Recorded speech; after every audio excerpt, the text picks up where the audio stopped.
My name is Dr. David Rumley, officially. And I just want to say thank you for all of your support and your help and strength that you give to us as we have walked through this since 2015.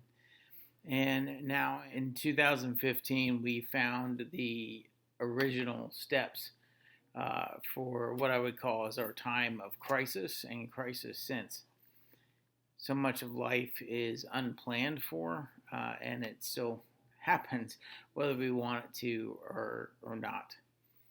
And in 2015, found out that I had a tumor inside my brain, and was eventually in. They said 3 weeks we were going to have be able to have surgery because that was a big deal. And it's not just in there; it is underneath my brain. Okay. And then when they looked at it, because we ended up being with Dr. Burns, Rush Medical Center in Chicago, okay? And this was something that God set up. My wife, who's really good at researching, had just found online this connection of, up there. And all through a God channel where we're instantly connected with him. This is a guy, Dr. Burns, who, as I knew at that point, had written an entire book. All of his focus was on the brain, right? He'd done over 1,000 brain surgeries and dealing with the nerves and everything else that is related to whatever disease is in that process, is in our minds. Okay, so that's pretty crazy. But when you want the right person, it's like wanting the right mechanic, and you're finding out that they've worked with 3,000 cars and all this other stuff, and they're the right people for the job. With him, they've done 1,000 brain surgeries. They've written a book. They've written thousands of articles. This is the person that you want.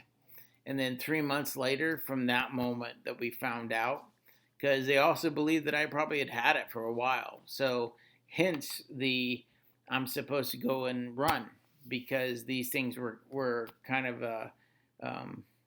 what's the right word? They're like dominoes, where one domino hits another domino and reveals what we needed to see. I know my family, again, my mom, she had to have a surgery later on in my life. And when they got to it, what they thought was there is not there. But then when they went inside during the surgery, they found scar tissue from my birth, actually, because I had to go C-section. And the scar tissue that was there was lethal. In other words, they didn't find it. And it's something the tests don't show. But when they got in there, the thing they went in for didn't happen. God already healed that. But then they had to get all that out. Now, why doesn't God just heal the whole thing? I don't know. I mean, same thing for me. Why does God just do that? I mean, I had friends praying and believing, thank you, Bob, for, that when they went in there, that it was just going to be gone. All right, when I went in for surgery, it was going to be gone, and I wish it was. But God told me this is going to be a process that sets even the tone of your life. And it has. It really has. But it's when you learn, even when you're arguing with God, because I have, still do. But I always am reverent when I come back and say, God, I do love you. I do trust you. But sometimes that takes a while. So for you, whatever crisis you might be dealing with, this is a good stop to think about. Whatever it is, trust him with it. Whatever it is, whatever's going on, release it to him. Whether we're in the good times and the great things happen, even miraculous things, or even healing are great things, and we celebrate that. But even in the suffering part, it was one of my lessons. God's also in the suffering. Just as much as he in the celebration, he is also in the suffering. When you go through the Old Testament and the New Testament, it wasn't like everything was just hunky dory. That's the official word, by the way. But yeah, it wasn't like everybody was just everything's great. In fact, it was the opposite. Everything was difficult because you're in the middle of a war for your heart and your soul and your future forever. So it was a big deal. Whatever crisis you maybe have going on in your life, or maybe it's something that's happened even years earlier, God wants to help heal you, but healing you doesn't mean it's all just going to be gone. Healing you doesn't mean that everything's woohoo, It's He helps you deal with whatever it has been.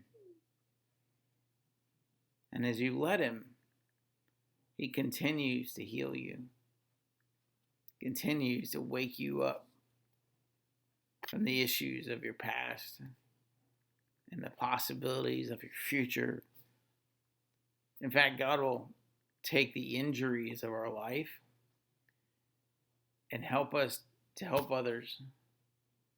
As He heals us, we can help others heal. Doesn't mean you're just everything's fixed. Okay, don't get me wrong.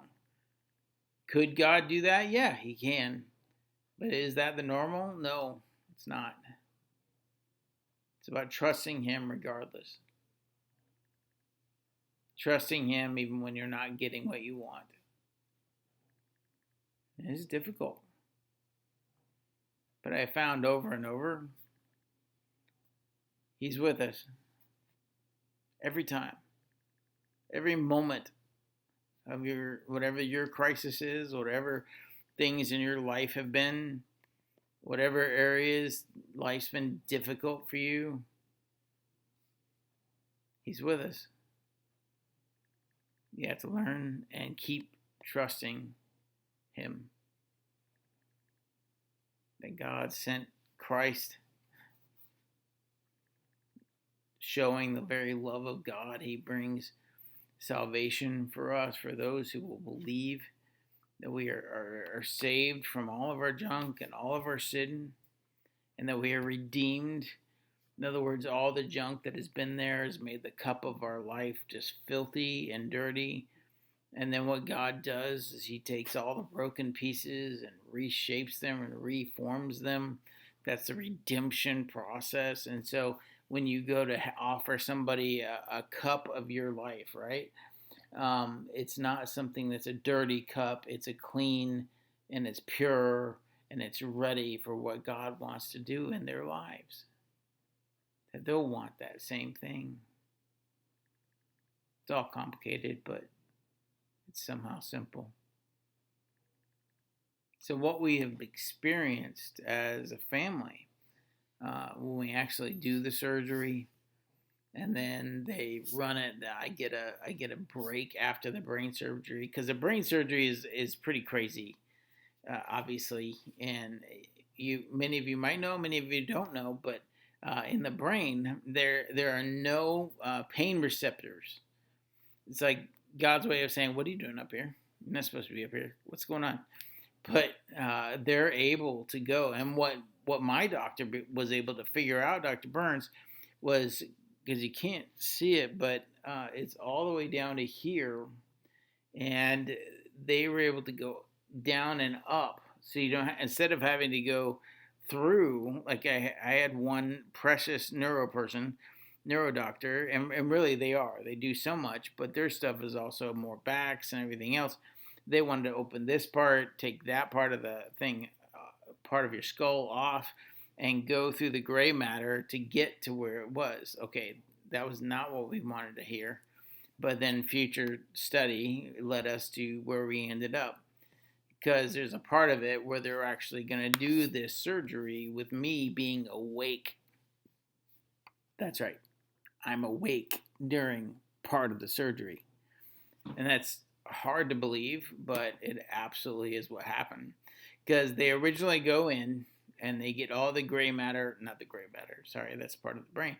They originally go in and they take all the extra stuff out, okay? Where then they're able, um, well, at a certain point in the surgery, they basically wake me up. Okay. And I am strapped. My legs are strapped. My arm is strapped. This arm is strapped.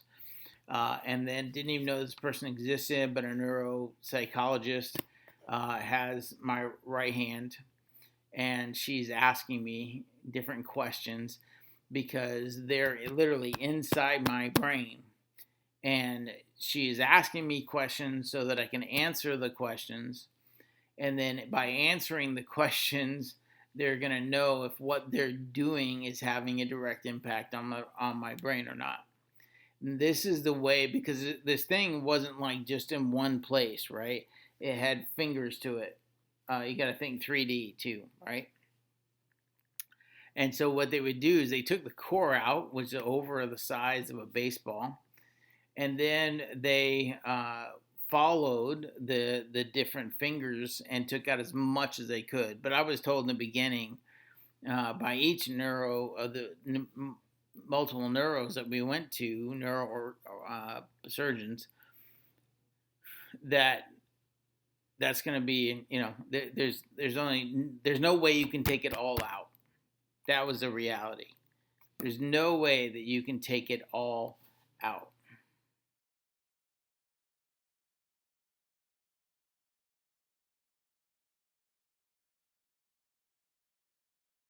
Then in on February 14th, uh, the rest of this story began. I was actually doing at Chittix Middle School. I was a long-term sub at the moment with an area of science, and was dealing with, I think they were all eighth graders, and it was throughout the day. And then on that day, on 14th, which I believe was a Friday, all of a sudden weird things started happening in my body. Wasn't sure what to do. Uh, Said something to the office. They sent people down to help me, and they had somebody else taking care of the classes. And then I couldn't shake this for some reason. Didn't know what it was. Ended up going home. My wife being told about what was happening, and then I believe then she came, and we discussed what it was, what was happening, and so she, giving her the tough farm girl that she is, and that's part of how it's always been an amazing thing for me. Um, she just said, "Let's just tough it out. Let's just figure this out, and let's get you past it." And taking different things for it, and then it didn't stop. And in fact, it got worse. There was one point of that night I had this thought, like, man, everything that where I'm hurting or really bothered is on my right side. So my hand, my leg, everything on that side. And so I wondered, man, is this a stroke? And I had the thought of that, and I remember going, okay, God, seriously, this can't be a stroke. We've already gone through so much. We're recovering from everything else we've walked through. And then as we took those steps, it just kept getting worse. So finally, we went in to OSF, actually, and checked ourselves in. They were monitoring me, watching me, had someone by video chat brought in, and them doing the things for me. And so what we found on Saturday the 16th at this point was that I had a stroke. And looking into our history, we were told that was a possibility. All of us, again, backing up to being at Chittix Junior High, feeling like there's something wrong, going home, next day being in the hospital, they're checking us in, and then the next day through a neuro doctor, that we were able to figure out that, yeah, I have a stroke and this is what's going on. because at that point I had nothing that could happen, that I could do, that I could move with the right side of my body, my leg and my arm and my hand, and so I mean, I could not move them. When we realized that that's what it was, Michelle and I cried, not just normal crying, but in a way that I remember as being sounds I've never heard, but just crying over what's happened. And being honest, very honest, it was, I was mad at God. I was ticked. That's probably like nice words for saying I was pissed off. Because even the way that I am, I feel like we're open, honest, that we're straightforward with God and who we are. We have reverence, okay? So don't think I don't realize who He is. And the reason I believe all that is because of the experiences I've had in my life, and that my life is a product of God intercepting some things, and a product of actually other miracles all the way back to my childhood, when some things were happening, and so my mom just brought me to the church where they were a part of, and able to lay me on the altar and say, God, you promised me a whole son, because they were telling her how I was going to look and be really messed up by the time I was a teenager. I was going to have all these deformities. And she put me on the altar and said, God, you promised me a whole son. And so my mom and dad believed. And when the next days and weeks, everything that was on my body, the lesions, I guess, just started falling off, and they never came back. So I'm not aware of it, but my family definitely is. And it's for us to remember that God is real and God can show up and do amazing things. And when the stroke was completed by probably Sunday, I had everything on the right side of my body would not move at all.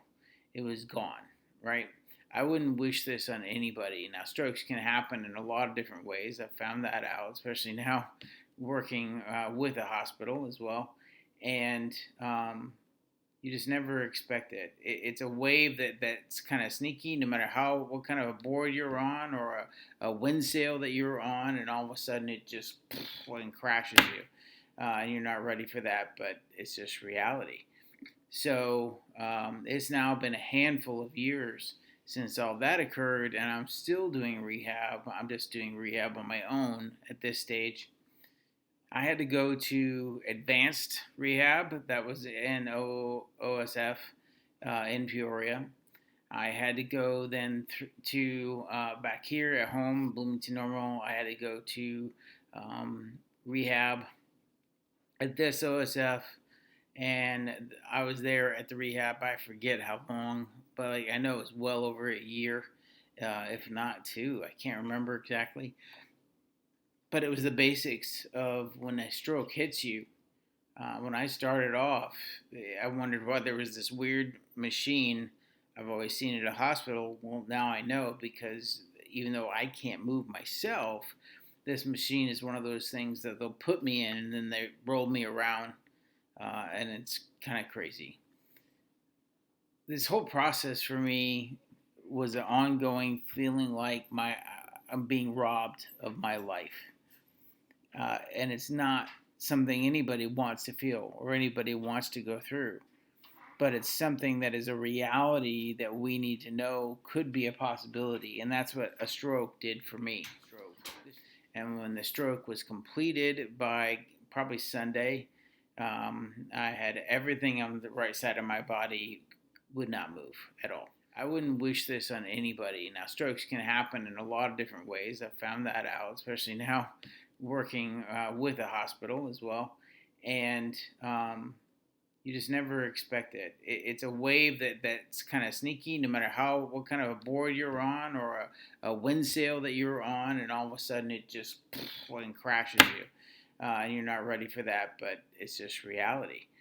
So it's now been a handful of years since all that occurred, and I'm still doing rehab. I'm just doing rehab on my own at this stage.